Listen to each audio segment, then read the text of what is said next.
Hello, cinefans. I'm Kendall Kruver, and this is Watching Classic Movies. They say never meet your heroes, but they never said anything about heroines.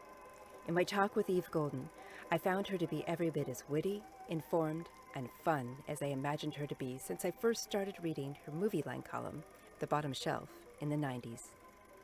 Since then, she has written 2 collections of film essays and 7 film and theater biographies, with an 8th on the way. We talked about her latest book, Jayne Mansfield, The Girl Couldn't Help It, her next biography, Squealing, Bullet Bras, and all sorts of other important things.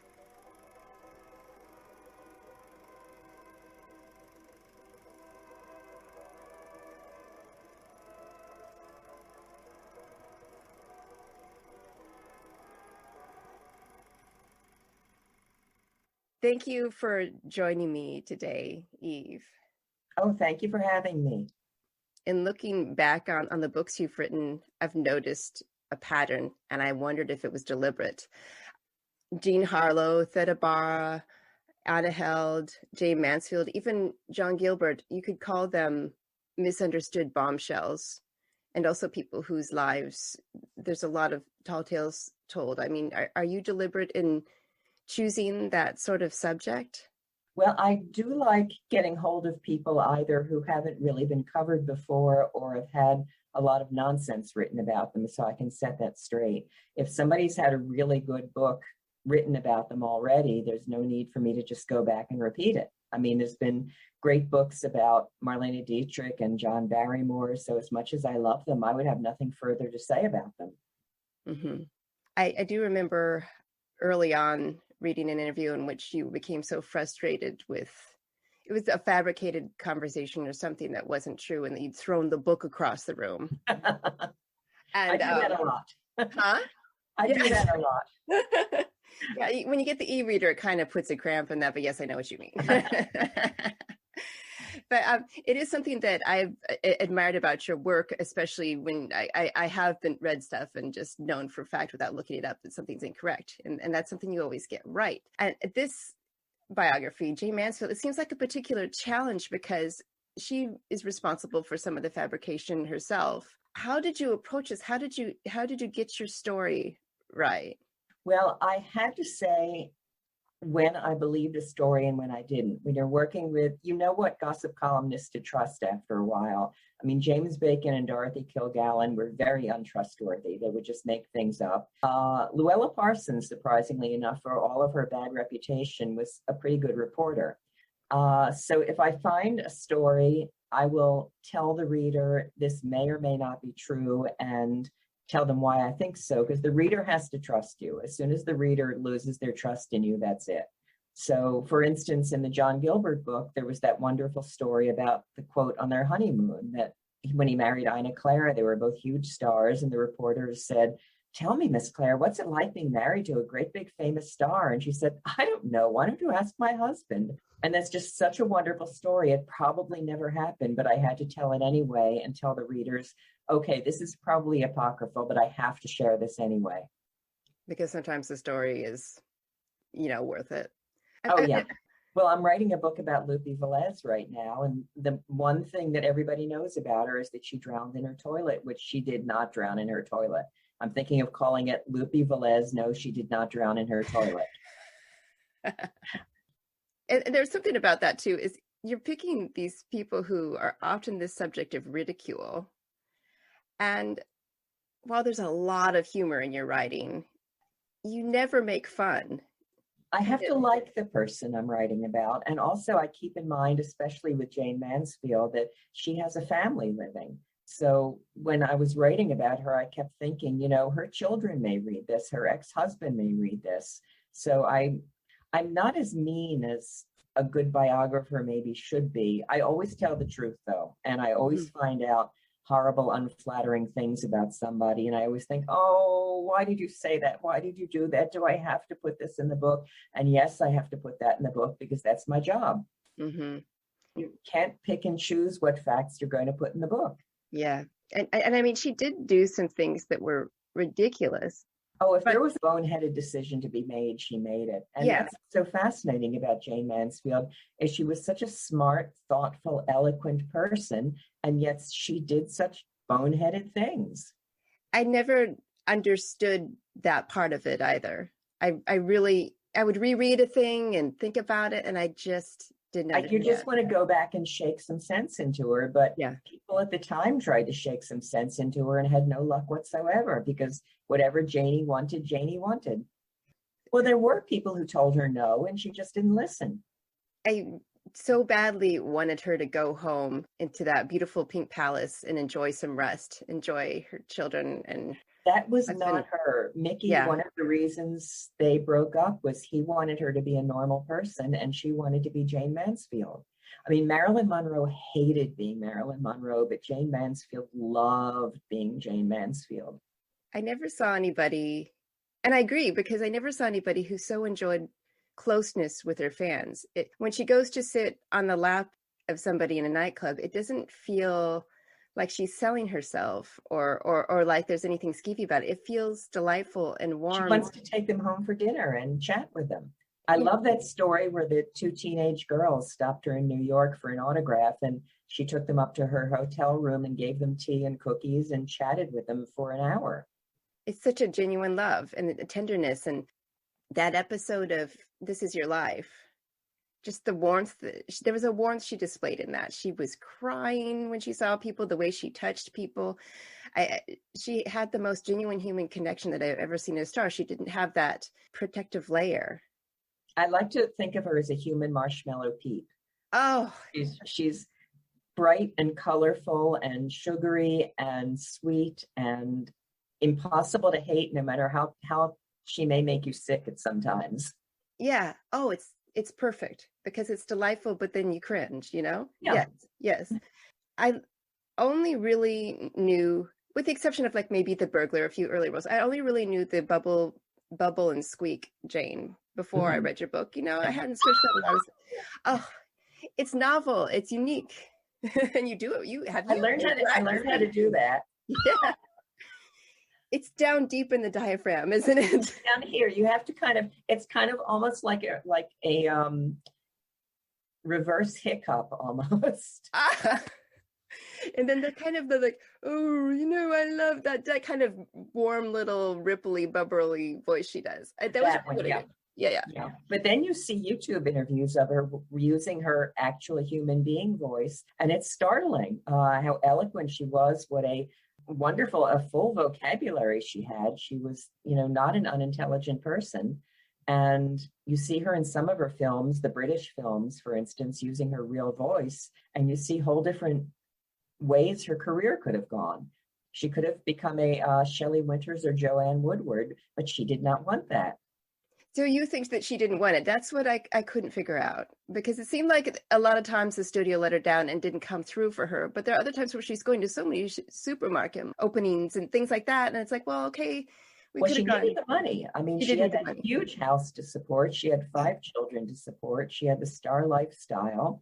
And there wasn't the kind of pension or insurance or health care or anything like that we sometimes have now. And she had to keep the money coming in constantly.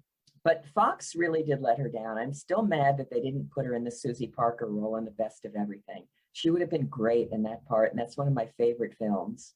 She had the goods for that, though she did get some of her best squeaks in that film. But I do love it when she gets to that lower register and Too Hot to Handle. I loved that role because it was kind of this mothering part of her that I enjoy. It's part of that tenderness, and she applies it to a drama that is unlike her personality so well. The way that she talks to the girls and the way that there's a scene in the end where she goes to pick up a rose and a little bit of silent. Noted that scene, yeah. This silent acting, it shows what she could have done, even though it might have been perceived as kind of a cheap film, I guess. I found it one of those actresses who, given a good script and a good director, she was capable of turning in an excellent performance, but she needed a good script and good director. She didn't have the kind of talent that could rise above crap. And that's unfortunately a lot of what she got was crap. because there's stuff like also the Wayward Bus where she just settled into she's it, so and it good was in her. that. Yeah, it just felt like it was her in a lot of ways, and she just rolled with it. Mhm. Another one that I really liked that showed me kind of the intersection of Russ Meyer and John Waters was Dog Eat Dog. That is an odd film, isn't it? It's very dark and violent and funny in some ways, but really creepy and dark. It was unpleasant to me, but I couldn't stop watching because she's so intense in it and just bedraggled in this kind of magnificent. It did make me think of Divine a little bit, and I can see why John Waters loves her. Reminds me of the bizarro world Gilligan's Island. Yes. Where the movie star just had a rougher ride, kind of. Exactly. There's 7 stranded castaways on this island, except they all go crazy and start murdering each other. You know, it would be a great horror film if they'd just taken it up another notch there. They remade, that's one to remake, though. I don't know if I could stand it because it was intense enough as it was. Which one, Dog Eat Dog or Gilligan's Island? Yeah. But, yeah. But just all of that European work was such a different feeling. Well, of course, then there's Loves of Hercules. We're talking about European work, which is just one of her most enjoyably awful films. It's so bad, but all those wigs. Well, she insisted on playing all 3 female leads herself. There were supposed to be 3 different actresses in those roles, and she said, "No, I don't think so. Just get me some wigs." The wig acting was supreme, so you can understand it. But yes, it's one of those things where I should have never cared about it or finished it.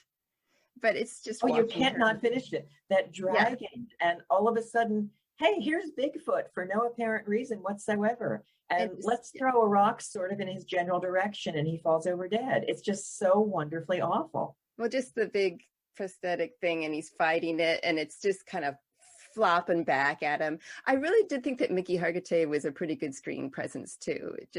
You can't not love Mickey. He was such a nice guy. I just can't think of a bad word to say about Mickey Hargitay. He loved her so much too. I wonder if maybe that was what was keeping her afloat quite a lot of the time, because in a way he seemed almost like a caretaker as much as she would allow him to be. Well, Matt Cimber tried as well. Matt Cimber is sometimes painted as a villain for taking Jane away from Mickey and being with her in those last bad years, but he actually tried to help her. He tried to get her back to her stage roots. He tried to stop her from drinking, but there was really no helping Jane, who would not admit that she needed any help. He did seem to have a genuine interest in her career and not understand why she wouldn't listen. So I do see that.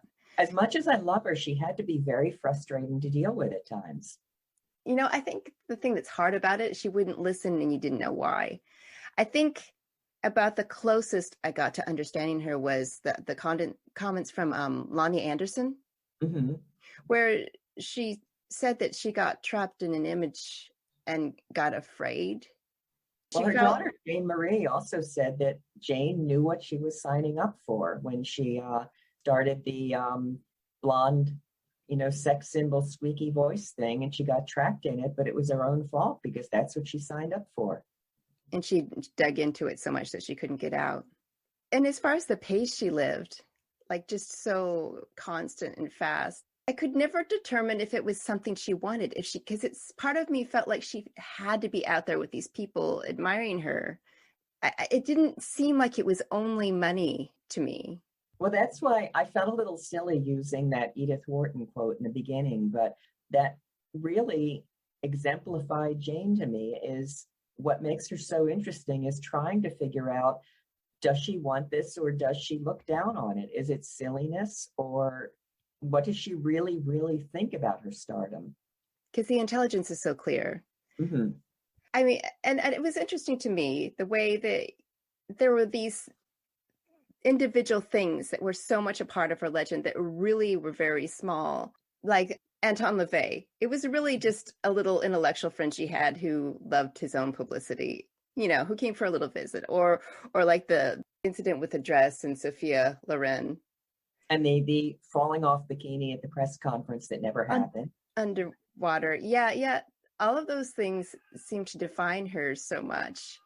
But it wasn't the story at all. And that was something that I found very important about your book was that it put everything in perspective. And I think it was maybe the first time I'd seen that. Oh, thank you.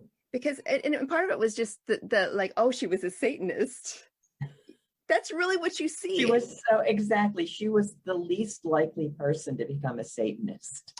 She wasn't even a very good Catholic, let alone a Satanist. Yeah. She's not going to commit to any of this, right? Right. And I have to note something in the book, so the people will maybe search this out, that back to the Sophia Loren thing, which is the famous picture where she's giving her breasts that are ready to escape from her dress, the side eye. There's a wonderful picture of Rita Moreno in the book. I love that picture. I worked so hard to find the best photographs and spend a fortune for photo rights. And every photo I cut out and didn't use was just a knife to my heart. But when I saw that newspaper photograph of Rita Moreno's eyes bugging out, I said, okay, this is not a picture of Jayne Mansfield, but this has to go in the book. It told the story. And boy, would it be great to talk to her about that moment. I'm sure she'd have a tale to tell. I tried to get hold of her, and her people said that she did not remember that at all. I think possibly she was so shocked she had temporary amnesia. It was probably just another night for this young actress too. I imagine she went out. And there's actually in the newspaper, there's a series of 4 photographs of her jaw dropping and her eyes bugging out, and I just chose the best one out of those. Would love to see the whole series. And also I love the photograph of Queen Elizabeth checking out her boobs too. Yeah, you just couldn't help it. Oh, Queen Elizabeth was totally checking out her boobs. Yeah. Well, I mean, you look at her and it's just stunning, this human being with the tiny waist, these enormous boobs. I mean, you wonder what it was like to exist in a body like this. Well, there's that scene. I saw The Girl Can't Help It for the first time at a revival house with an audience. And there's a scene in it where she's wearing a one-piece jumpsuit and she whips her bathrobe off. And the audience gasped almost like they were at a horror film, because you think, how can a human being be built like that and not break in half? It's just stunning. And you know that this is natural. It's natural. Of course, a lot of it is corseting and padding. That's true. She had tiny little hips, so they would pad her hips out to give her more of an hourglass figure. They did the same with Anna Held. Everybody thinks of Anna Held as having this hourglass figure so extreme that there were rumors that she'd had ribs removed, but she was actually this tiny little slip of a thing who padded her bust and her hips.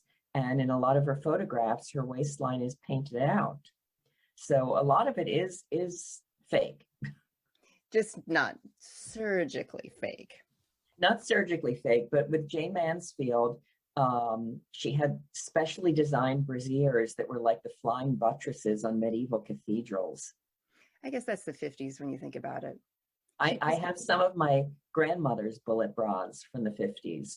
And they point right at you. You could really put somebody's eye out with those things. I almost miss it in a way. Well, that was the emphasis.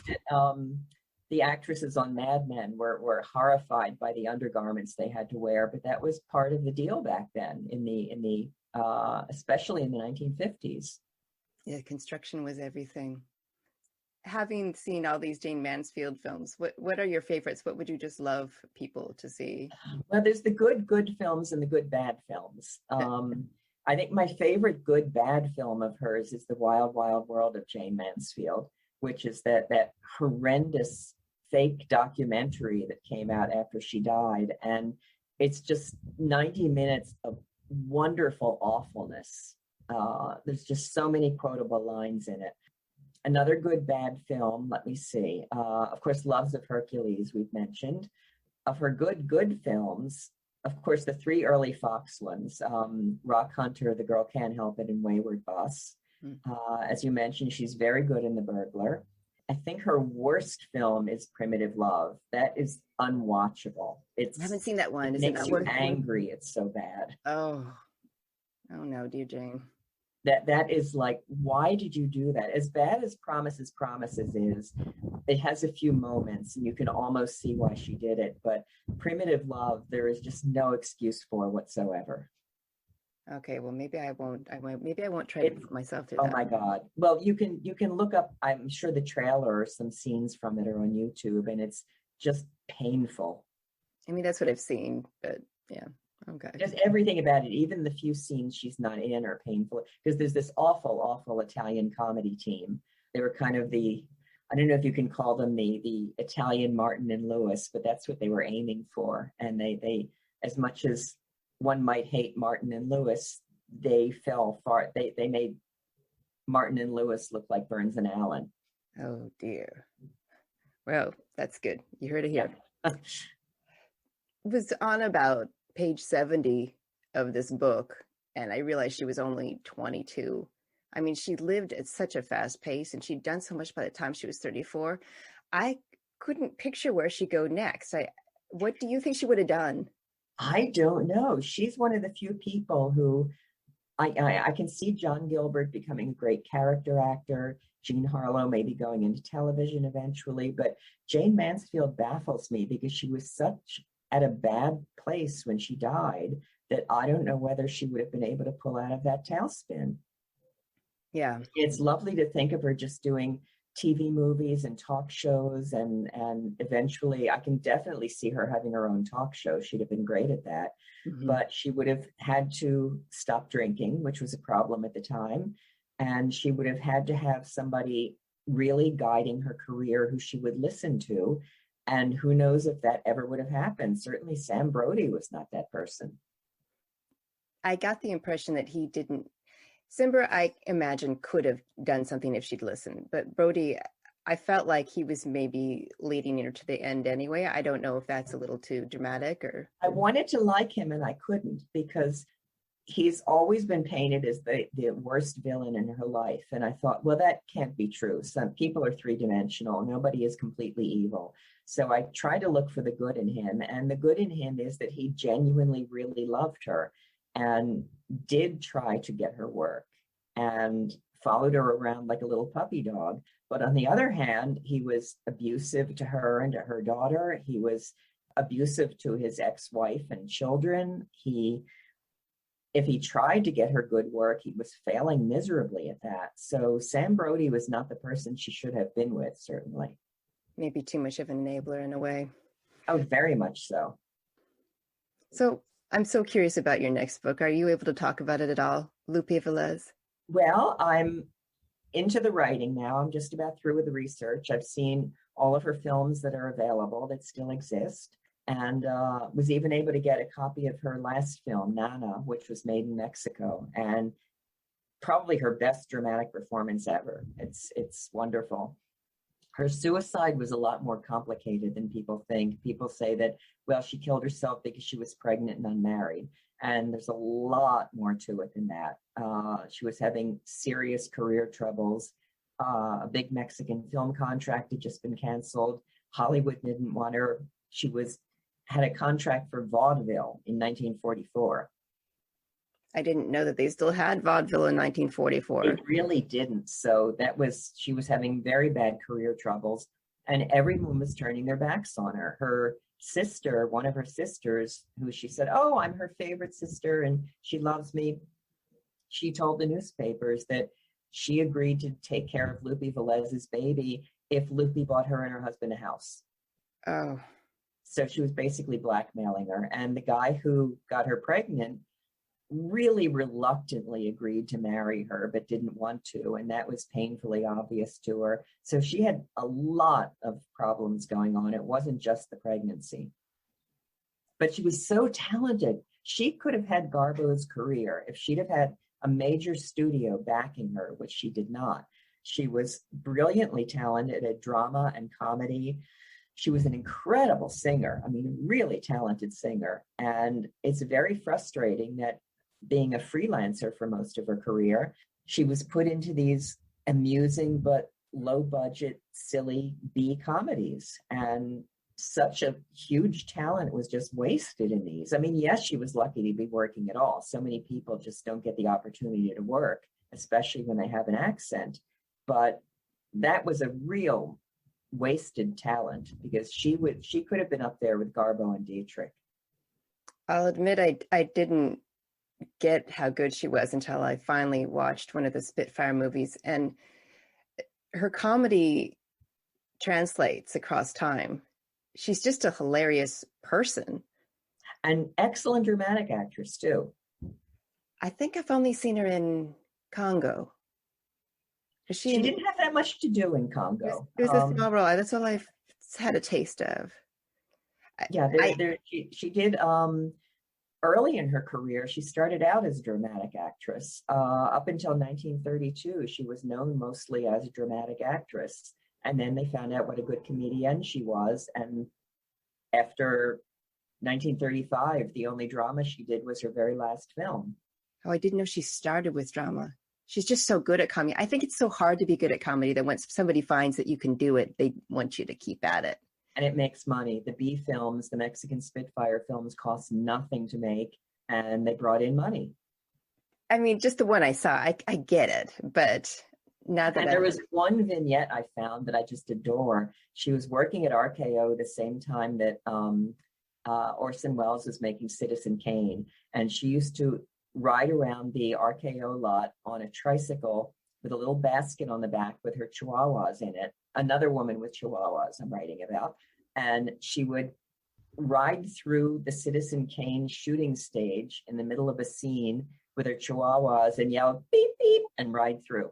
Oh. And Orson Welles, she loved puncturing pompousness. And there was nobody as pompous as Orson Welles. And I just wish there was an outtake because frankly, Citizen Kane is not one of my favorite films, and I think it could have been hugely improved with the addition of Lupe Velez riding through on a bicycle with chihuahuas yelling beep beep.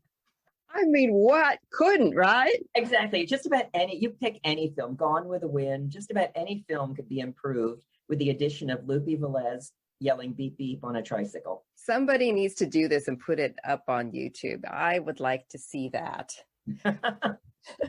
Well, thank you so much for talking to me today. This has been just wonderful. Before I let you go, though, I want to tell you, thank you so much for these books over the years. Oh, thank you. I do them because I love doing it. I can't not write, and I don't claim to be that good at it, but the thing is, I don't make much money at them because they're so expensive to research. Photographs, books, movies, things I have to buy, that it's really more of an expensive hobby than a career for me.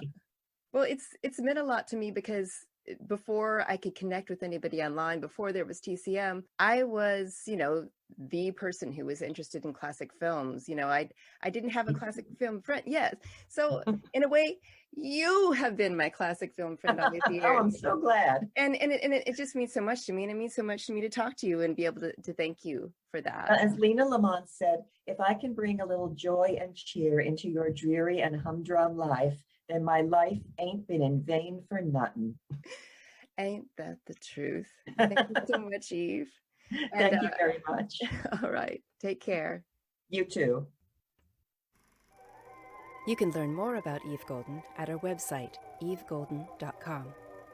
For show notes, reviews, videos, and more, go to watchingclassicmovies.com.